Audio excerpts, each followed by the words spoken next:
প্রিয় শিক্ষার্থীবৃন্দু, আশা করি তোমরা সবাই ভালো আছো। আজকে আমি যে অধ্যায়টি নিয়ে আলোচনা করব সেটি হচ্ছে অংশীদারি হিসাব। এই অধ্যায়টির উপর আমি 4-5 দিন আগে আরেকটি ক্লাস নিয়েছিলাম, সেখানে প্রাথমিক কিছু আলোচনা করেছিলাম। আজকে আমি এখানে কিছু আলোচনা করার চেষ্টা করব। তো আমরা জানি অংশীদারি হিসাবের অঙ্ক করতে গেলে এখানে দুইটি পদ্ধতি রয়েছে। একটি হচ্ছে মূলধন স্থায়ী পদ্ধতি, আর একটি হচ্ছে পরিবর্তনশীল মূলধন পদ্ধতি। যদি আমাকে মূলধন স্থায়ী পদ্ধতি বলে, সেই ক্ষেত্রে আমাকে 3 হিসাব করতে হবে। একটি হচ্ছে লাভ ক্ষতি আবন্টন হিসাব, আরেকটি হচ্ছে অংশীদারদের চলতি হিসাব এবং অংশীদারদের মূলধন হিসাব। অর্থাৎ মূলধন যদি স্থায়ী পদ্ধতি বলে আমাকে 3 হিসাব আমাকে করতে হবে। আর যদি পরিবর্তনশীল মূলধন পদ্ধতি বলে, সেক্ষেত্রে আমাকে 2টি হিসাব করতে হবে। একটি হচ্ছে লাভ ক্ষতি আবন্টন হিসাব এবং অন্যটি হচ্ছে অংশীদারদের মূলধন হিসাব। এখানে একটা কথা না বললে নয়, যখন আমাকে মূলধন স্থায়ী বলে, সেক্ষেত্রে শুধু এই যে এখানে যে অংশীদারদের মূলধন আছে সেখানে আমার মূলধনগুলো যাবে, আর লাভ ক্ষতি আবন্টনের যে দ্রব্যগুলো আসবে সেগুলো চলতি হিসাবে যাবে। আর পরিবর্তনশীল মূলধন যেটা হবে, সেখানে আমরা হয়তো লাভ ক্ষতি আবন্টন হিসাব তৈরি করবো। তারপরে আমাকে যেহেতু এখানে মূলধনটা পরিবর্তনশীল, তাহলে আমাকে যে বছরের শুরুতে যে অংশীদারদের যে মূলধন থাকবে সেটা আসবে, এবং লাভ ক্ষতি আবন্টনের দ্রব্যগুলো যা যে আমরা লাভ ক্ষতি আবন্টনে যে যে দ্রব্যগুলো নিব সেগুলো এখানে আসবে। অর্থাৎ এক কথা এখানে মূলধনটা পরিবর্তন হবে। এখানে নাম হচ্ছে পরিবর্তনশীল মূলধন পদ্ধতি। তাহলে আমরা যদি আপাতত একটু রিপিট করি, যদি মূলধন স্থায়ী পদ্ধতি বল, তাহলে আমাদেরকে 3টি হিসাব করতে হবে: লাভ ক্ষতি আবন্টন হিসাব, অংশীদারদের চলতি হিসাব এবং অংশীদারদের মূলধন হিসাব। আর যদি পরিবর্তনশীল মূলধন পদ্ধতি বলে, তাহলে আমাকে 2টি হিসাব করতে হবে। একটি হচ্ছে লাভ ক্ষতি আবন্টন হিসাব এবং অন্যটি হচ্ছে অংশীদারদের মূলধন হিসাব। এবার আমরা লাভ ক্ষতি আবন্টন হিসাবের নিয়ে আমি যদি কিছু কথা বলি, সেক্ষেত্রে আগে আমাকে লাভ ক্ষতি আবন্টনের একটা ঘর তৈরি করতে হবে। এখানে সাধারণত আমরা যদি ঘরটা বলি, বিবরণ টাকা এভাবে হয়, এদিকে ডেবিট এদিকে ক্রেডিট। অর্থাৎ ডেবিট সাইডের বিবরণ টাকা, ক্রেডিট সাইডের বিবরণ টাকা হবে। তারপর আমি যে দ্রব্যগুলো আনবো, আমি এখন ঘরটা করার পর আমি দেখবো যে যদি আমাকে বলে যে ওখানে চলতি হিসাব বা ওখানে মূলধন হিসাব, তাহলে আমি লাভ ক্ষতি আবন্টন হিসাব যখন আমি করবো, তখন যদি প্রশ্ন চলতি হিসাব থাকে তাহলে আমাকে কি ওখানে চলতি হিসাব লিখতে হবে, আর যদি মূলধন হিসাব থাকে তাহলে ওখানে মূলধন হিসাব লিখতে হবে। এখন লাভ ক্ষতি আবন্টন হিসাবে ডেবিট পাশে কোন কোন দ্রব্যগুলো যাবে এবং ক্রেডিট পাশে কোন কোন দ্রব্যগুলো যাবে, সেগুলো নিয়ে আমি একটু বিস্তারিত কথা বলবো। আমি একটা কাজ করি, আমি এটা বোর্ডের মাধ্যমে আমি এটি একটু লিখি। লাভ ক্ষতি আবন্টন হিসাব বা বন্টন হিসাব কথা লিখলাম, লাভ ক্ষতি আবন্টন হিসাব। এখানে যদি আমি একটা ঘর তৈরি করি,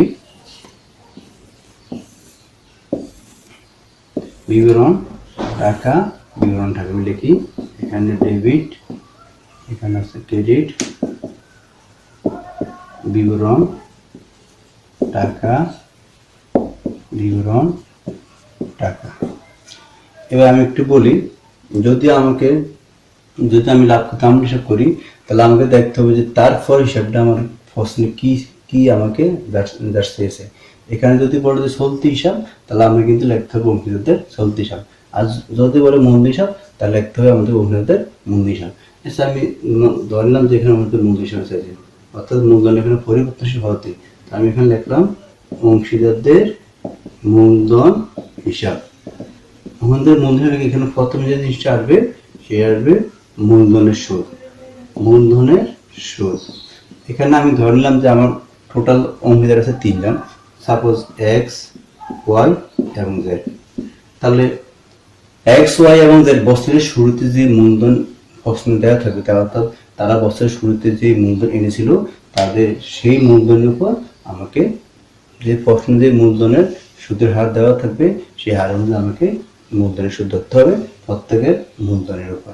এবং কোনো ব্যক্তি যদি, কোনো পার্টনার বা কোনো অংশীদার যদি অতিরিক্ত মূলধন আনে, সেই ক্ষেত্রে আমাকে উনি কোন তারিখে অতিরিক্ত মূলধন এনেছিল তার উপর ভিত্তি করে অতিরিক্ত মূলধনের উপর আমাকে সুদ ধরতে হবে। এভাবে আমি যতজন অংশীদার থাকে তাদের মূলধনের উপর আমি প্রারম্ভিক যে মূলধন থাকবে তার উপর সুদ দেবো, আর কোনো অংশীদার অতিরিক্ত মূলধন আনে সে যে তারিখে আনবে তার উপর আমি সুদ দেবো। এখানে হয়তো মূলধন সুদ আসবে। আর এখানে তারপরে যেটা আসবে সেটা আমি লিখবো অংশীদারদের মূলধন হিসাব। অংশীদারদের মূলধন হিসাব, এখানে কোনো অংশীদার যদি কারবার বা ব্যবসা যদি বেতন পায়, তাহলে সেখানে কি আমাকে বেতনটা আসবে। তো এখানে দেখা যাচ্ছে যে আমি যে অঙ্কটা করবো সেখানে দেখা যাচ্ছে 3 জন অংশীদার, আর 3 জন অংশীদার থেকে দেখা যাচ্ছে 2 জন অংশীদার যদি বেতন নেয় কিংবা একজন অংশীদার যদি বেতন নেয়, তাহলে সেক্ষেত্রে আমাকে কি করতে হবে, অংশীদারের মূলধন হিসাব লিখে আমাকে এখানে যে অংশীদার বেতন নিয়েছে তাদের নাম লিখে, তাহলে আমি যে যত টাকা বেতন নিয়েছে সেটা আমি লিখতে হবে।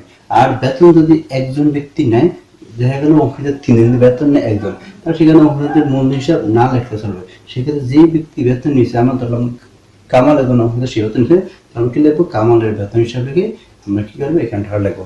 এখানে টাকা ক্ষেত্রে একটা কথা না বললে না, সেটা হচ্ছে আমি দেখবো যে বেতনটাকে সে মাসিক নিচ্ছে না বার্ষিক। যদি বার্ষিক নেয় তাহলে বার্ষিক যা নিচ্ছে তা হবে, কিন্তু যদি মাসিক নেয় তাহলে ধরলাম যে মাসিক নিচ্ছে সে 500 করে, তাহলে আমার লিখতে হবে যে 500 ইন্টু 12, অর্থাৎ এখানে তাহলে হবে 6000 টাকা। আর যদি বার্ষিক নেয় তাহলে এখানে কোনো কিছু হবে না, সরাসরি সেই বেতন বার্ষিক যা নিছে তাই এখানে হবে। আর এখানে যে জিনিসটা আসতে পারে সেটা হচ্ছে কোনো অংশীদার যদি ঋণ নেয়, তাহলে যদি ঋণ নেয় তাহলে কি এখানে ঋণের সুদটা এখানে আমি এখানে আমাকে বসাতে হবে অংশীদার নামে সর্বোপরি এদিকে, আর যেটা হবে মুনাফার অংশ। আর এখানে যেটা হবে সেখানে প্রথমে আমাকে যেটা লিখতে হবে লাভ ক্ষতি হিসাবের যায়, লাভ ক্ষতি হিসাবের যায়, এটি সবসময় আমার প্রশ্নে দেওয়া থাকবে। তো সরাসরি লাভ ক্ষতি যা তো থাকবে না, এখানে হয়তো ফল থাকবে নিট লাভ বা নিট মুনাফা, সেটি হচ্ছে লাভ ক্ষতি হিসাবে যায়। আমি ধরে নিলাম লাভ ক্ষতি হিসাবে যায় হচ্ছে তখন দেওয়া হচ্ছে 20,000 টাকা। এখানে আমি আবারও অংশীদারদের মূলধন হিসাব লিখবো, যেহেতু আমরা বলছি অঙ্কটিতে আমরা এইভাবে ধরছি যে অঙ্কটা হচ্ছে আমার পরিবর্তন সহতে, সেহেতু লাগবে অংশীদারদের মূলধন হিসাব। এখানে যে মূলধনের সুদ, এখানে হলো আমার উত্তোলনের সুদ, উত্তোলনের সুদ রেখাতে আমি তার রকম এক্স ওয়াই জেড। এখন অংশীদারগণ যে উত্তোলন করছে তার উপর আমাকে সুদ ধরতে হবে প্রশ্নের প্রদত্ত সুদের হার অনুযায়ী। এখন দেখা গেছে একটা তো বলে যে এখানে যদি কোনো অংশের পণ্য উত্তোলন করে, সাধারণত পণ্য উত্তোলনের উপর কোনো সুদ ধরা হয় না, নগদ যে টাকাটা উত্তোলন করে তার উপর সুদ ধরা হয়। এখন উত্তোলন সুদের ক্ষেত্রে একটা কথা আছে, সেটা যে অংশীদারগণ টাকাটা কারবার থেকে কখন উত্তোলন করছে, এটা কি বছরের শুরুতে না বছরের শেষে না বছরের মাঝামাঝি। যদি বছরের শুরুতে হয় সেক্ষেত্রে সুদের হার হবে সেক্ষেত্রে 6.5% ধরতে হবে। আর যদি বছরের মাঝামাঝি হয় আমরা গড়ে 6 মাসে উত্তোলন সুদ ধরবো। আর যদি বছরের শেষে হয় সেই ক্ষেত্রে আমরা 5.5% হারে আমাদেরকে 5.5% আমাদের সুদ ধরতে হবে, এটা হচ্ছে নিয়ম। আর যদি কোনো অংশে পণ্য উত্তোলন করে, ওই অংশীদারের নাম লিখে দেবে কি পণ্য উত্তোলন আমাদের লাভ ক্ষতি বন্টনে এখানে ক্রেডিট সাইডে যায়। এইভাবে সবকিছু লেখাপড়া করার পরে এখানে আমি এখানে যে অ্যামাউন্টগুলো আমি এখানে পাবো, সবগুলো আমি কি করবো, সবগুলো যোগ করবো।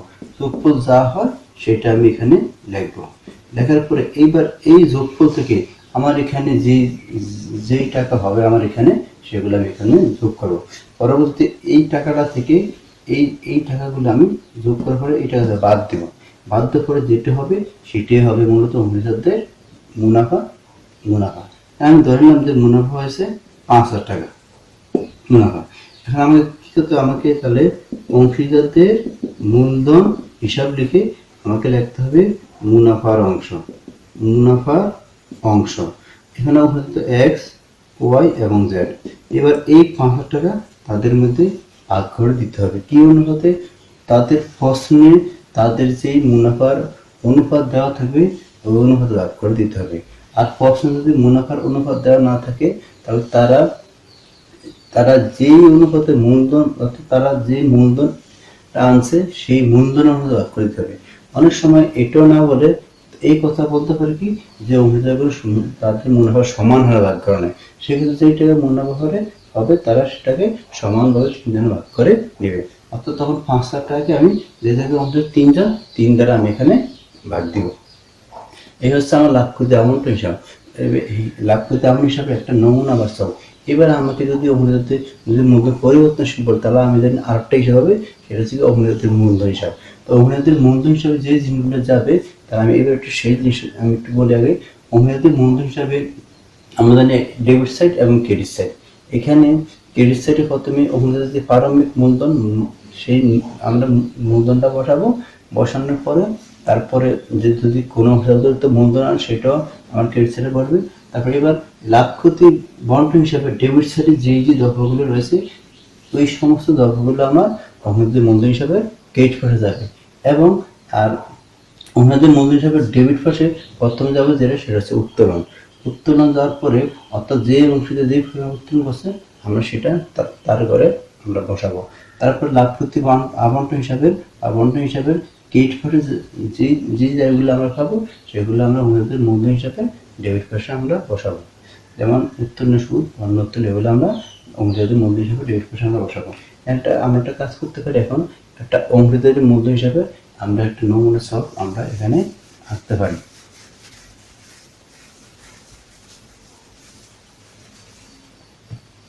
আমরা এখানে একটা ছক আঁকি অংশীদারদের মূলধন হিসাবে।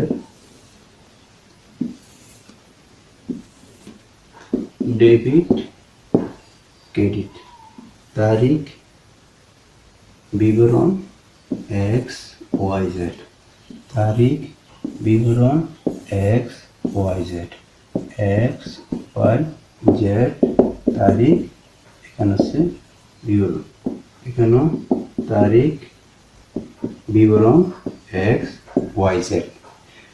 অংশীদার হিসাবে এখানে আমি যেটা করব সেটা হচ্ছে অংশীদারদের মূলধন হিসাব, অংশীদারদের মূলধন হিসাব। এবং এটা আমি যেটা দেখাবো এটা হচ্ছে পরিবর্তনশীল পদ্ধতি, পরিবর্তনশীল পদ্ধতি। তো অংশীদারদের মূলধন হিসাব যদি পরিবর্তনশীল পদ্ধতি বলে সেক্ষেত্রে আমাকে অংশীদারদের মূলধন হিসাব আমাকে যে জিনিসটা আমার করতে হবে, প্রথমে এখানে আমি দলং করে 2018 সালের জানুয়ারি 1 এই তারিখে আমি মূলধন নিয়েছিলাম। এখানে প্রথমে যেটা লিখবো ব্যালেন্স বিডি, অর্থাৎ এখানে মূলধন লেখা হবে যে অংশীদার যেই টাকা মূলধন এনেছিল। বললাম এক্স এর মূলধন ছিল 1 লাখ, ওয়াই এর 80,000 এবং জেড এর 50,000। এটা প্রথমেই অংশীদারদের মূলধন হিসাবে প্রথমে আমি যে কাজটা করবো সেটা হচ্ছে কি মূলধন হিসাবে ক্রেডিট পাশে আমি অর্থাৎ যে অংশীদার যে টাকা মূলধন আনছে সেটা আমি এখানে প্রথমে এখানে লিখবো। তারপরে কোনো অংশীদার যদি অতিরিক্ত মূলধন আনে বছরের মধ্যে যেই সময় আনে, ধরলাম যে জুন মাসের 1 তারিখে একজন অংশীদার অতিরিক্ত মূলধন আনছিল, তাহলে আমি লিখবো অতিরিক্ত মূলধন। কোনো অংশীদার ধরলাম যে এক্সেই আমার 20,000 টাকা অতিরিক্ত মূলধন, তাহলে আমি কি করবো এক্সের আমি 20,000 টাকা এখানে লিখবো। তারপরে যেটা হবে আমি লিখবো ডিসেম্বরের 31 লাভ ক্ষতি বন্টন হিসাব, লাভ ক্ষতি বন্টন হিসাব। অর্থাৎ আমরা অংশীদারের মূলধন হিসাব করার পূর্বে যেই লাভ ক্ষতি বন্টন হিসাব করছিলাম সেখানে লাভ ক্ষতি বন্টন হিসাবে ডেবিট পাশে যে দরকারগুলো নিয়েছিলাম সেগুলো এখন ক্রেডিট করা হবে। কারণ আমি এখানে যেমন আমার লাভ ক্ষতি হিসাবে প্রথমে যেটা নিয়েছিলাম মূলধনের সুদ, তারপর যদি কোনো বেতন নিয়েছিলাম বেতন, তারপর যেটা হবে মুনাফার অংশ, মুনাফার অংশ। এখন যা আমরা লাভ ক্ষতি বন্টন হিসাবে মূলধনের সুদ যা ধরেছিলাম, যেমন আমরা মূলধন সুদ গণনা করার পরে ধরি এক্স এর হলো 8,000, আমি এখানে এক্স এর 8,000 রাখবো, ও এর 5,000 আর যেটা ধরলাম 3,000। বেতন শুধু ধরলাম যে এক্স এবং ওয়াই কোনো বেতন তার নেয় না, কি বেতন হয় না জেড, তো আমি ধরলাম যে জেড এর কত 2,000 টাকা বেতন, ঠিক আছে আমি এখানে থাকবে। মুনাফার অংশ যে লাভ ক্ষতি বন্টন হিসাব করার পরে সর্বশেষে আমরা যে মুনাফার অংশ নির্ণয় করছিলাম সেখানে আমরা যার যে মুনাফা পেয়েছিলাম, ধরলাম আমরা এক্স এর মুনাফা পেয়েছিলাম 5,000, ওয়াই এর পেয়েছিলাম ধরলাম 2,500, জেড এর পেয়েছিলাম ধরলাম 1,000, এইভাবে এটা করবো। আর এখানে ওখানে তো মূলধন হিসাব পরিবর্তন হতে এখানে প্রথমে জিনিসটা আসবে, প্রথমে আসবে আমার উত্তোলন, প্রথমে আসবে উত্তোলন। এখানে আমি যদি লিখি যে দেখলাম 2018 ইং, 2018 ইং, আমি ডিসেম্বর 31 লিখলাম উত্তোলন।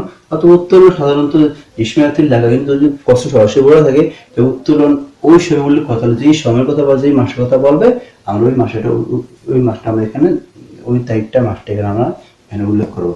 উত্তোলন ধরলাম উত্তোলন করেছে এক্স, বললো যে প্রতি মাসে 5,000, তার মানে হচ্ছে 1 বছর হবে 5,000 ইন্টু 12, একটু কম ধরি, প্রতি মাসে ধরলাম আমরা 1,000 টাকা করে, তাহলে 12 মাসে এখানে উত্তোলন হবে x এর 12,000। ধরে নিলাম ওয়াই কোনো উত্তোলন করা নাই এবং জেড উত্তোলন করছে প্রতি মাসে 500 করে, তাহলে এখানে হবে জেড উত্তোলন হবে 6,000 টাকা। তারপর আমি যেটা লিখবো, এখানে আবার আমি লিখবো ডিসেম্বর 31 লাভ ক্ষতি বন্টন বা আবন্টন হিসাব। আমি লিখলাম লাভ ক্ষতি বন্টন হিসাব। লাভ ক্ষতি বন্টন হিসাবে এখানে আমি লাভ ক্ষতি বন্টন হিসাবে ক্রেডিট পাশে যে দফাগুলো নিয়েছিলাম, তবে একটু বলি যে প্রথমে যেটা নিয়েছিলাম যে যে লাভ ক্ষতি হিসাবে সেটা বাদে বাকি যেগুলো যাবে, যেমন এখানে আসতে পারে উত্তোলনের সুদ, উত্তোলনের সুদ, উত্তোলন, তারপরে যদি থাকে পণ্য উত্তোলন, পণ্য উত্তোলন, লিখলাম পণ্য উত্তোলন। ধরে নিলাম উত্তোলনের সুদ x এর 750, y এর 500, z এর 250। পণ্য উত্তোলন আমরা এখানে মনে করি প্রশ্নে এখানে বলা আছে যে y 1,000 টাকা পণ্য উত্তোলন করে সারা বছর ব্যাপী, তাহলে পণ্য উত্তোলন এখানে আসবে। এবারে আমার করণীয় যে কাজটা আছে সেটা হচ্ছে এবারে আমি কি করবো, ব্যালেন্স করবো, অর্থাৎ এখানে এই যে x এর যে টাকাগুলো সবটা যোগ করবো। আমি এখানে যোগ করার পরে এখানে লিখি 1,20,000, 1,28,000 আর হচ্ছে 5,000, তাহলে এখানে কত 1,33,000 টাকা। ঠিক এইটা আমি কি করবো, আবার এখানে x এর ঘরে আমি এখানে বসাবো 1,33,000 টাকা। এবার 1,33,000 টাকা থেকে আমি 12,000 এখানে 750 এটা আমি কি দিব, বাদ দেবো। বাদ দেওয়ার পরে যেটা থাকবে সেখানে আমি লিখবো ডিসেম্বরের 31 ব্যালেন্স সিডি। যদি দেখি যেখানে আছে 1,33,000 টাকা, 1,33,000 টাকা থেকে যদি আমি বাদ করি সেখানে, তাহলে আমি দাঁড়া দেখতে তো 1,33,000 বিয়োগ 12,750, কত 1,20,250। এখানে আমার ব্যালেন্স সিট যেটা হবে 1,20,250। এইভাবে আমরা এক্স এর, ওয়াই এর এবং জেড এর আমরা ব্যালেন্স সিট নির্ণয় করব। নির্ণয় করার পরে এখানে সাধারণত 2018 ডিসেম্বর 1 যে ব্যালেন্স সিট হয়েছে এর পরবর্তী বছর অর্থাৎ 2019 সালের জানুয়ারি মাসের 1 তারিখে সেটা হবে আমার ব্যালেন্স বিডি। অর্থাৎ এখানের যে অর্থাৎ 2018 সাল ডিসেম্বর 1 তারিখে যে ব্যালেন্স সিটগুলো হবে এগুলোই হবে পরবর্তী বছরের 1 তারিখে, এটা হবে কি পরবর্তী বছরের 1 তারিখের ব্যালেন্স বিডি। তো প্রিয় শিক্ষার্থীবৃন্দ, আমি অংশীদারি হিসাবের উপর অনলাইনে তোমাদের দুটো ক্লাস নিয়েছিলাম। তার আগে এই পুরো অধ্যায়ের উপর ডিটেলস আমি যখন কলেজ চলাকালীন সময়ে প্রায় 7 থেকে 8টি ক্লাস নিয়েছিলাম, সেখানে তোমাদেরকে অনেক নিয়ম বলেছি, অনেক উদাহরণ অঙ্ক করেছিলাম এবং অনেক বালিকা দিয়েছিলাম। এবং আশা করি আজকে এর আগে একটা ক্লাস নিয়েছিলাম অনলাইনে, আজকে একটা ক্লাস নিলাম, আশা করি তোমরা এটা থেকে কিছুটা হলো উপকৃত হবা। আর আজকে তোমাদের বাড়ির কাজ আমি যেটা বলবো এটা হচ্ছে যে বিগত সালে, বিশেষ করে 2018 এবং 19 সালে চট্টগ্রাম বোর্ড, সিলেট বোর্ড এবং যশোর বোর্ডে যেই অংশীদারি হিসাব বা অংশীদারি অধ্যায় থেকে যে অধ্যায় অঙ্কগুলো এসেছিল তোমরা এগুলো ভালোভাবে বাসা বসে সাহিত্য করবা। তাহলে তোমরা পরীক্ষার প্রশ্নে যদি অংশীদারি মধ্যে যদি কোনো প্রশ্ন আসে তোমরা অতি সহজে সেটা সমাধান করতে পারবে। তোমাদের জন্য শুভকামনা রইল।